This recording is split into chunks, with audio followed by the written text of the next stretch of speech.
Good morning, friends. In yet another major blow to FCRA registered charitable organizations, a slew of restrictions have been imposed by way of amendments which will have detrimental impact on the workings of many charitable organizations across the country.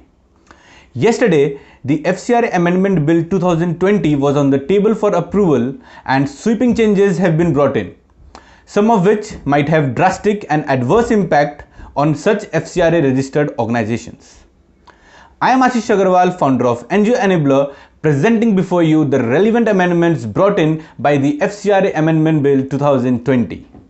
So let's have a look. So the first amendment, the concept of second recipient has been foregone.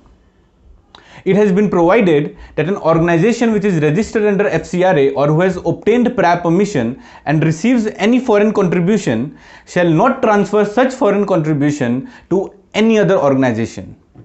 Unlike earlier, where such transfer was allowed by way of sub-grant to another FCRA registered organization while working collaboratively for a particular project or program, such transfers by original recipient of funds have now been debarred even if the latter is FCRA registered.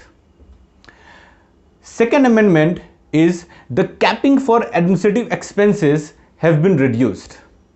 So it has now been proposed in the FCRA Amendment Bill 2020 to reduce the spending on administrative expenses to 20% from the earlier limit of 50% of the total funds received during the financial year. This, although is a welcome step which will ensure the propriety of expenditures with focus on the main objective of the project, making it more purpose-oriented and meaningful. However, certain nature of projects which demand huge administrative expenses might now face difficulties in execution due to the cap on the spending. The third amendment is Aadhaar made mandatory for all on governing board. Quoting the Aadhaar number of all the office bearers, directors and other key functionaries at the time of application for registration, prior permission or renewal has now been made mandatory.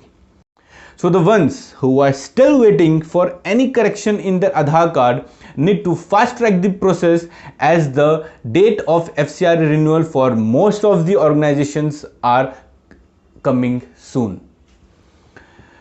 The fourth amendment is on suspension of registration. The current amendment bill has now empowered the MHA department to suspend the FCRA registration for even more than 6 months.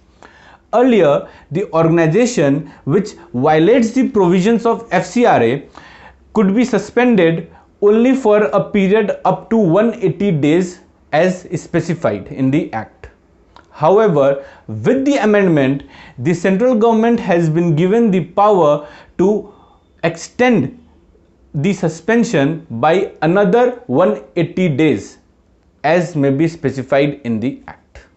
So coming to the fifth amendment, which is very surprising amendment, FCRA bank account has to be opened with State Bank of India at a specified branch to be notified by the central government at New Delhi. So currently, the FCRA registered organizations can open the designated bank account for receipt of foreign funds in any core banking compliant bank integrated with Public Financial Management System, which is known as PFMS and which is integrated with the FCRA department also.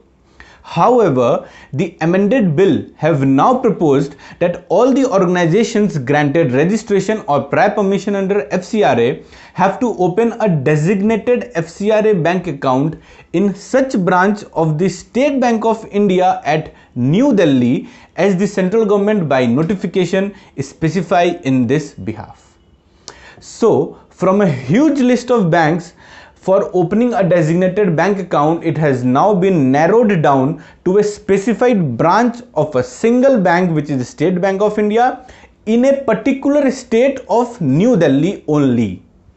On the other hand, the utilization account for the purpose of utilizing the funds so received can be opened in any bank account of their choice in any state. How convenient it will be for the FCRA organizations operating from outside New Delhi to correspond and communicate with the main branch is a matter of concern.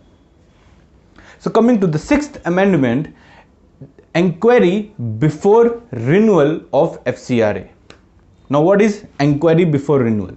Till now, the process of renewal for the FCRA compliant organizations was like a cakewalk, which means if the annual returns or the quarterly intimations have been filed on time, the FCRA funds have not been mixed with the local funds, intimations on change of designated bank account or opening of utilization account or change in the governing body by more than 50% have been filed with the department, and any other such compliances have been done, the renewal was usually granted without further investigation or inquiry.